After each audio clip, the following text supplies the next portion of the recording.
Hans Frank was hanged on 16 October 1946, but his death closed only one chapter in the history of the family he left behind.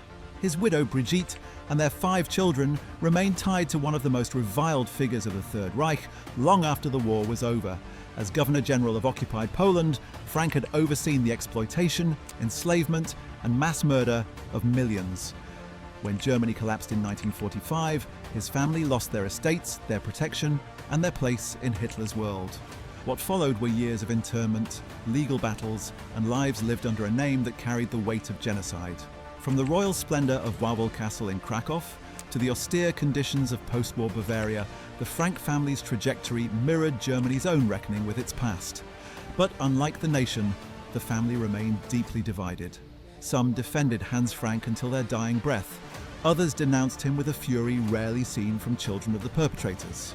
Their story reveals the complexity of Nazi legacies and the impossible burden carried by those who inherit a monstrous name. Hans Michael Frank was born on 23rd May 1900 in Karlsruhe to Karl Frank, a lawyer, and Magdalena Buchmeier. He joined the German army in 1917 during World War I and, after the armistice, gravitated toward the radical nationalist movements that proliferated across Germany. He joined the Freikorps under Franz Ritter von Epp and participated in the suppression of communist uprisings in Munich. In 1919, he became one of the earliest members of the German Workers' Party, which soon evolved into the Nazi Party. He was present at the failed beer hall putsch on 9th November 1923. After studying law, he passed his state examination in 1926 and quickly rose to become Adolf Hitler's personal legal advisor. Between the tumultuous years of the Weimar Republic and Hitler's consolidation of power, Frank represented the Nazi Party in over 2,400 legal cases, earning a reputation as the regime's most prominent jurist. On 2nd April 1925, Frank married Brigitte Herbst, a 29-year-old secretary from Forst in the Lausitz region. She was 5 years his senior and possessed, by all accounts, a dominant personality that would define the marriage and the family. The wedding took place in Munich, and the couple honeymooned in Venice. Between 1927 and 1939, they had 5 children. Sigrid, born 13th March 1927, Norman, born 3rd June 1928, Brigitte, born 13th January 1935, Michael, born 15th of February 1937, and Nicholas, born 9 March 1939. The family lived at the Schoberhof, a restored farmhouse in Fischhausen in the Bavarian community of Neuhaus am Schliersee. It was a place of relative comfort, filled with home movies of skiing children, Christmas celebrations, and family gatherings that would later serve as haunting reminders of the normalcy that existed alongside atrocity. Frank's career accelerated after Hitler became Chancellor in January 1933. He was made Minister of Justice for Bavaria on 10 March 1933 and subsequently became head of the National Socialist Jurists Association and president of the Academy of German Law.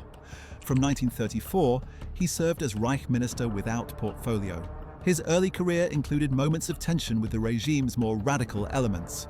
He objected to extrajudicial killings at the Dachau concentration camp and during the Night of the Long Knives, arguing that such actions undermined the power of the legal system. But Frank's conception of law was fundamentally shaped by Nazi ideology. As he explained, the role of a judge was to safeguard the concrete order of the racial community and to eliminate dangerous elements. Law, in his view, existed to serve the state, not to protect the individual. The German invasion of Poland in September 1939 marked the beginning of Frank's most consequential and criminal role. On 26 October 1939, Hitler appointed him Governor-General of the occupied Polish territories overseeing the general government, an area of roughly 90,000 square kilometers that had not been directly incorporated into the Reich. Frank established his headquarters in Wawel Castle, the historic royal residence of the Polish kings in Krakow. Hitler had personally demanded that Frank take up residence in the Wawel as a deliberate symbolic act, signaling that there was no room for Polish identity under German rule. From this ancient seat of power, Frank oversaw a reign of terror that would claim over 4 million lives. The general government became the site of 4 of the 6 Nazi extermination camps: Bełżec, Treblinka, Majdanek, and Sobibor. Chełmno and Auschwitz-Birkenau fell just outside its borders. Frank ordered the segregation of Jews into ghettos, including the notorious Warsaw Ghetto. He oversaw the confiscation of Jewish property, the use of Polish civilians as forced laborers, and the systematic starvation of the Jewish population. In a speech in late 1940, Frank declared, "We cannot shoot these 3.5 million Jews, we cannot poison them, but we can take steps which, one way or another, will lead to extermination." His 43-volume diary, which he kept meticulously throughout the war, recorded these statements and many others like them, providing prosecutors at Nuremberg with damning evidence of his complicity in genocide. The Frank family lived in extraordinary luxury while Poland burned. Brigitte Frank styled herself the Queen of Poland, Königin von Polen, a title that began as a jest from her husband but which she embraced with relish. She rode through the ghettos of Krakow and Warsaw in an open Mercedes, using threats and false promises to extract jewelry, furs and other valuables from Jews condemned to death. Churches, castles and estates served as sources for stealing furniture, art and precious items. The family spent weekends at Kressendorf Castle outside Krakow, surrounded by servants and the trappings of absolute power. In Berlin, rumours grew about the corruption and nepotism in the general government. It was said mockingly, "Im Westen liegt Frankreich, im Osten wird der Frank reich. France lies in the West, in the East, Frank becomes rich." The marriage between Hans and Brigitte was deeply unhappy. Brigitte had numerous affairs which were known to the children and fueled rumours about the paternity of some of them. In 1942, Hans Frank fell in love with Lily Groh, a former childhood acquaintance who was searching for her son, a soldier missing on the Eastern Front. He sought a divorce, but Brigitte fought ferociously to maintain her position. She travelled to Berlin and secured audiences with Heinrich Himmler and Magda Goebbels, who persuaded Hitler to personally forbid the divorce. One of her most famous remarks captured her priorities. "I'd rather be widowed than divorced from a Reichsminister." Frank answered bitterly, "So you are my deadly enemy." In retaliation, Brigitte went so far as to inform Himmler that her husband's mistress was Jewish, an accusation designed to destroy Lily Groh. The marriage endured, poisoned by mutual resentment, until the end of the war. The children were not shielded from the horrors surrounding them, despite their parents never discussing the camps directly. The youngest, Nicholas, was often taken to concentration camps by Hilda, the family nanny. On one occasion, for Nicholas and his brother Norman's amusement, guards forced emaciated prisoners to sit on a donkey which would then buck and throw them to the ground. Nicholas was told that a sad prisoner was a witch whom he did not need to worry about because she would be dead very soon. On another occasion, a Polish servant accidentally soiled bedsheets with soot. Brigitte screamed that he would be sent to the camps. Nicholas, who had befriended the man, began to cry, which caused his mother to relent. After the war, the surviving servant and his wife credited the young boy with saving their lives.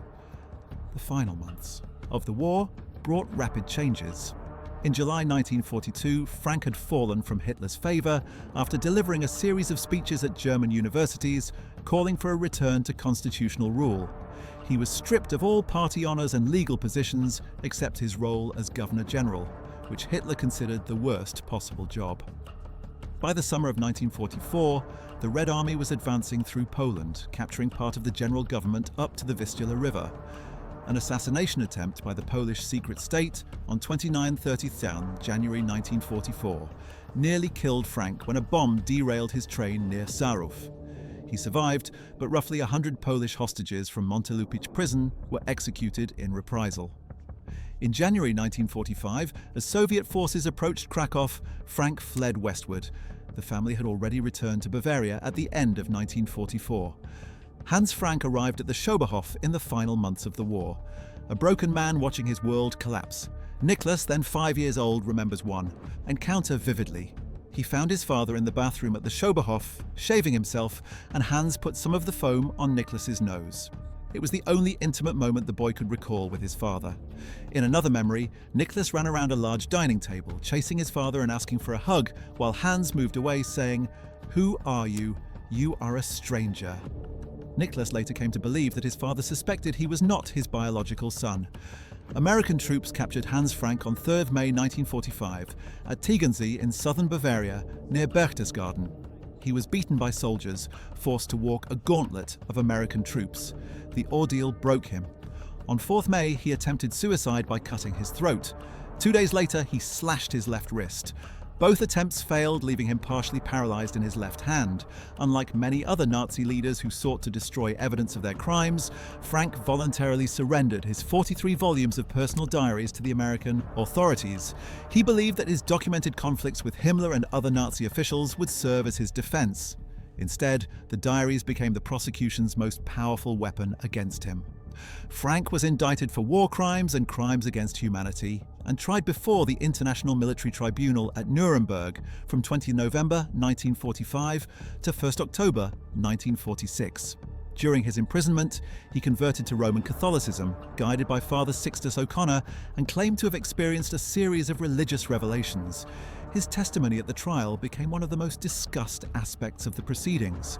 When asked by his defense attorney whether he had participated in the annihilation of Jews, Frank replied, "I say yes, and the reason why I say yes is because, having lived through the 5 months of this trial, and particularly after having heard the testimony of the witness Rudolf Höss, my conscience does not allow me to throw the responsibility solely on these minor people." He added words that would echo through history. 1,000 years will pass, and still this guilt of Germany will not have been erased. Historians have debated the sincerity of Frank's remorse. Some view his conversion and confession as genuine spiritual transformation. Others, including his own son Nicholas, regard it as theatrical cowardice, a final attempt at self-preservation disguised as contrition. Frank's behavior during the trial was erratic, vacillating between penitence and deflecting blame onto the Allies, particularly the Soviets, for their own wartime atrocities. On 1 October 1946, the tribunal found him guilty on counts 3 and 4 of the indictment, war crimes and crimes against humanity. He was sentenced to death by hanging.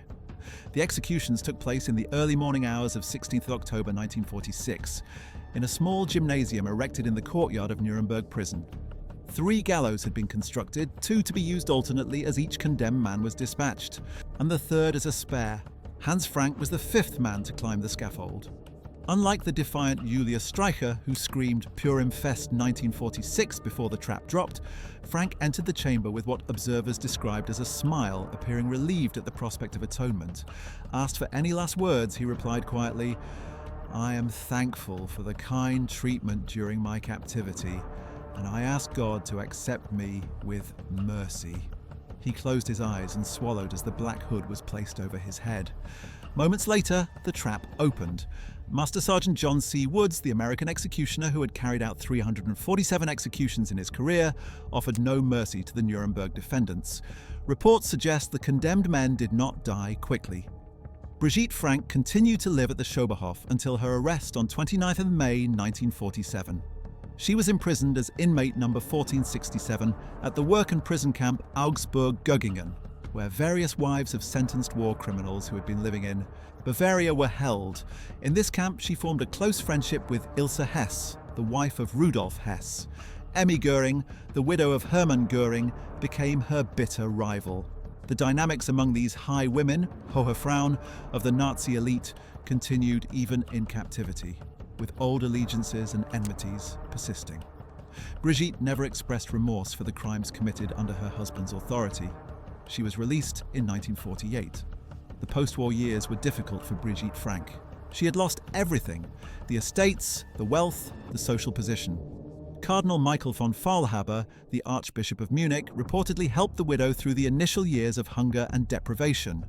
In 1953, she published the book her husband had written during his imprisonment, Im Angesicht des Galgens, Deutung Hitlers und seiner Zeit aufgrund eigener Erlebnisse und Erkenntnisse, Facing the Gallows, the Meaning of Hitler, and His Time based on my own experiences and insights.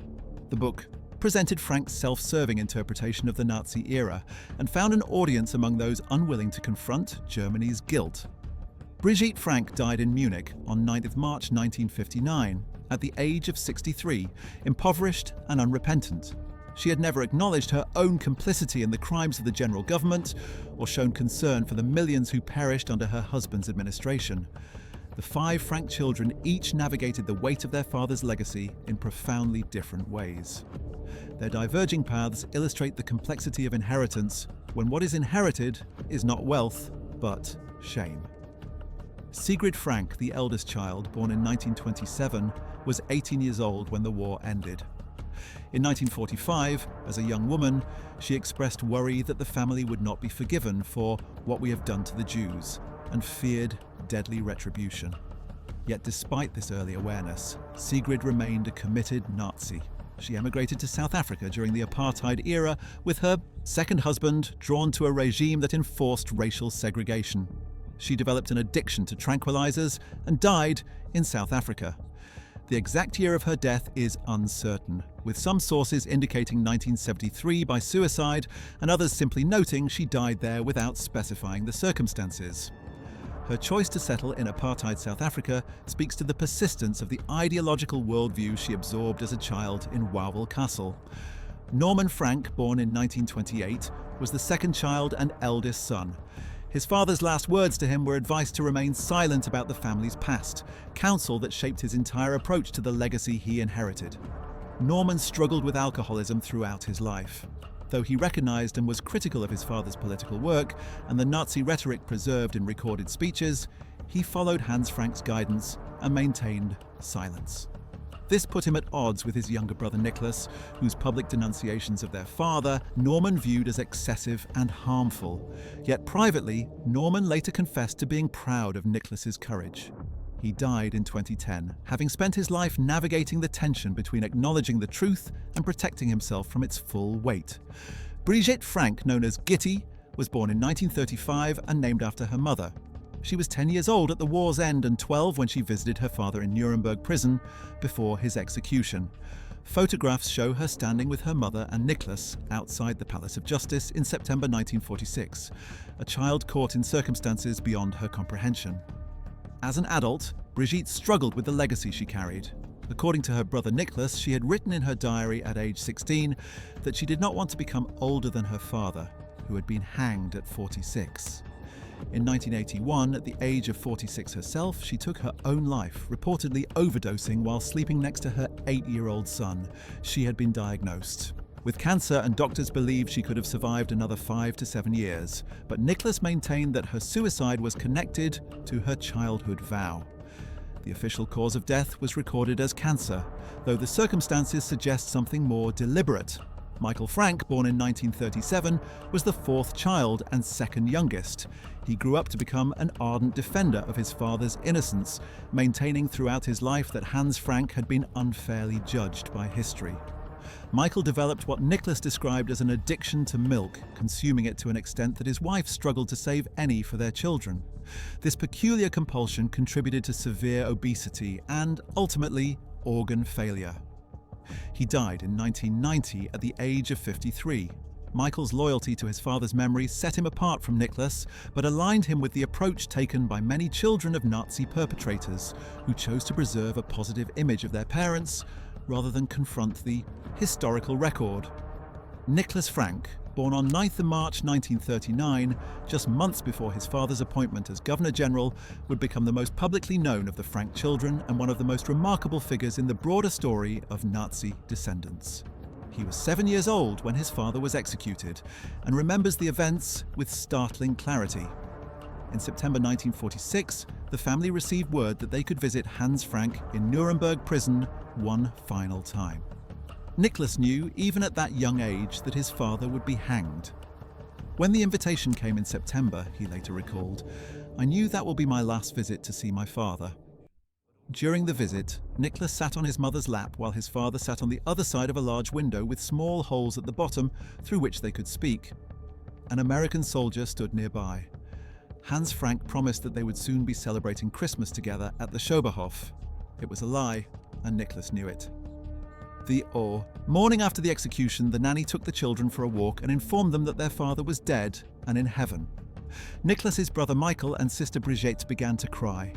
Their mother said, "Why do you cry? Your father is happy in heaven now. Look at Nicky. He also does not cry." She pressed Nicholas's hand and asked why he was not crying. "I don't have a personal feeling," Nicholas explained decades later. And by the way, I was always very pragmatic in my life. The emotional distance that protected him as a child would later enable him to undertake a decades-long investigation into his father's crimes that none of his siblings could have endured. Nicholas's mother raised the children in what he described as pietatvollem Gedenken, reverential memory, of their father. Brigitte presented Hans Frank as a cultured, musically gifted man who had been caught up in historical forces beyond his control. But as Nicholas grew older, he discovered evidence that shattered this narrative. While living in Bavaria after the war, he came across an American newspaper with photographs of concentration camp victims, including children his own age. When he realized these camps had been located in Poland, where he had spent his early childhood, the discovery gave him what he later called a shock that made the resistance against my father stronger. Nicholas studied German literature, sociology and history at the University of Munich, but left without completing a degree. He entered journalism in the mid-1960s, working initially for smaller outlets before joining the German edition of Playboy. By the late 1960s, he had joined Stern magazine, where he would work as a reporter for over 2 decades, covering cultural and political topics and interviewing figures such as Polish trade union leader Lech Wałęsa. Throughout these years, what began as embarrassment about his father transformed into what he described as a burning, obsessive hatred as he uncovered minute details of Hans Frank's life during a 40-year research project. In 1987, Nicholas published Der Vater eine Abrechnung, The Father, a Settling of Accounts, a book that caused a sensation in Germany. Serialized in Stern, the work was unlike anything that had come before from a child of Nazi perpetrators. Where others had defended, excused, or remained silent about their parents, Nicholas attacked his father with savage intensity. He referred to Hans Frank as a slime hole of a Hitler fanatic and questioned the sincerity of his last-minute religious conversion and expressions of remorse. The book reads as a monologue addressed to his father in hell, filled with hatred, contempt, and detailed documentation of crimes. Critics were divided. Some praised Nicholas for his unflinching honesty. Others questioned whether such a public evisceration of one's own father was appropriate, regardless of the father's crimes. The book was translated into English in 1991 as In the Shadow of the Reich and received international attention. Having dealt with his father, Nicholas turned his attention to his mother. In 2005, he published Meine deutsche Mutter, My German Mother, an equally unsparing account of Brigitte Frank's life. The book portrayed her as an ice-cold opportunist who exploited her position to enrich herself while Jews were being murdered around her.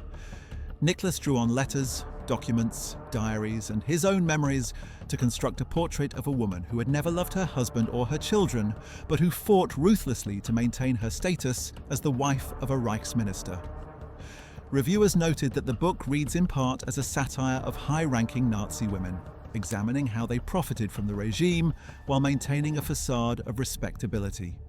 Some questioned whether such a public settling of accounts was necessary. Others argued that Brigitte Frank's story was essential to understanding how ordinary Germans became complicit in the Nazi system. In 2011, Nicholas published Bruder Norman, completing a trilogy about his family. Where others chose denial, silence, or careful reinterpretation, Nicholas immersed himself in the documentation of his father's crimes. He read the 43 volumes of his father's diaries. He studied the trial transcripts. He interviewed survivors and historians. He traveled to the sites of atrocities. The result was not peace or closure, but a form of ongoing reckoning that he has compared to a lifelong wound that cannot heal. The Frank family remained unestranged throughout their lives despite their fierce disagreements about their father's legacy. Nicholas maintained relationships with his siblings even as he publicly denounced the man they defended. This capacity to sustain family bonds while holding irreconcilable views speaks to the complexity of navigating such an inheritance. It also suggests that the divisions within the family were less about love than about truth, about whether acknowledging historical reality was worth the pain it caused. Family perspectives beyond Hans Frank's immediate children have occasionally surfaced. The extended family has produced members with views ranging from those aligned with Nicholas's condemnation to those closer to Michael's defense. These differing perspectives highlight the challenge of processing such a legacy across generations, when direct memory fades, but the historical record remains. The broader debates surrounding the Frank family touch on fundamental questions that have occupied scholars, journalists, and the German public for decades. How should post-war societies handle the testimonies of individuals who remained loyal to discredited regimes? What obligations do the children of perpetrators bear for crimes they did not commit but from which they benefited? Is public condemnation of one's parents an act of moral courage or a form of self-serving theatre? The answers vary depending on whether one prioritizes archival documentation, personal testimony, or the psychological needs of those trying to live under the weight of an unbearable name.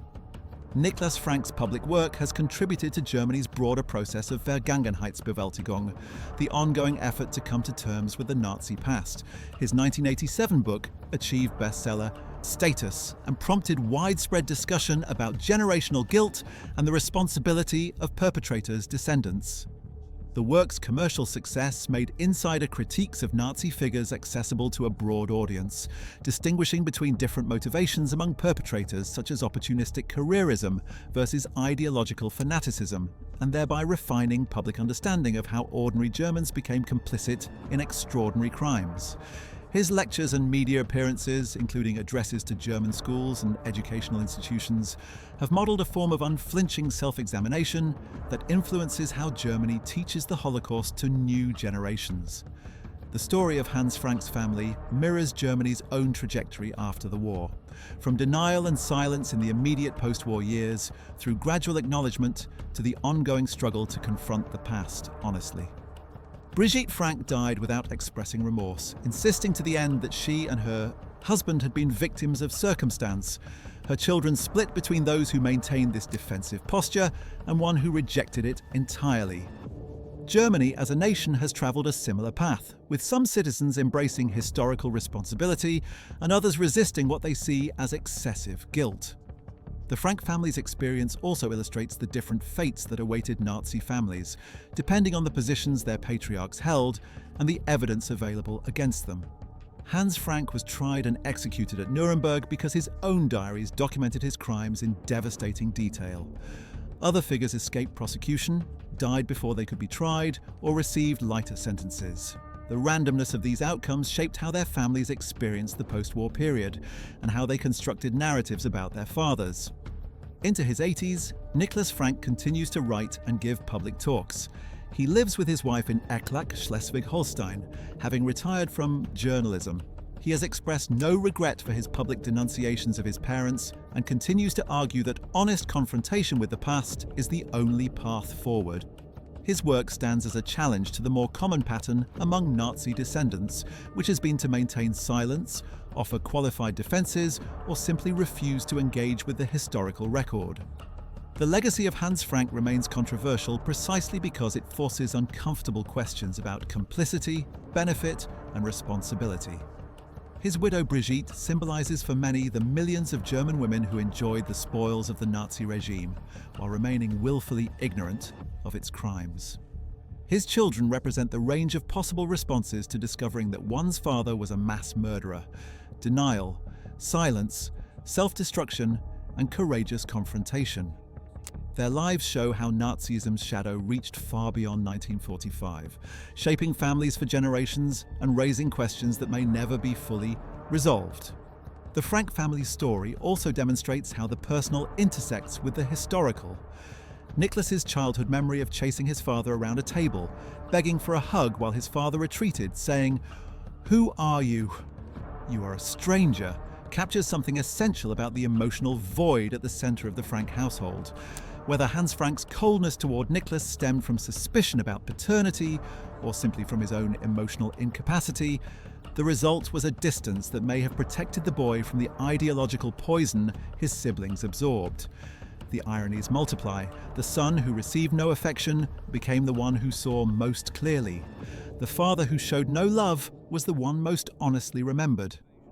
Niklas Frank has said that his father's execution was the greatest favour he could have received. In a world where Hans Frank survived to raise his children, Niklas believes he would have been indoctrinated into the same worldview that led his father to oversee the murder of millions. The execution freed him to discover the truth on his own terms, however painful that discovery proved to be. The family's trajectory from the heights of Nazi power to the devastation of post-war Germany encapsulates the broader story of the Third Reich. They rose through ambition, opportunism, and ideological commitment. They fell when the regime that elevated them collapsed. What remained was the task of making sense of what had happened, a task that proved impossible for some and consuming for others. If you found this video insightful, watch What Happened to Heinrich Himmler's Family After WW2 next. Like this video, subscribe, and hit the bell for more History Inside. Thanks for watching.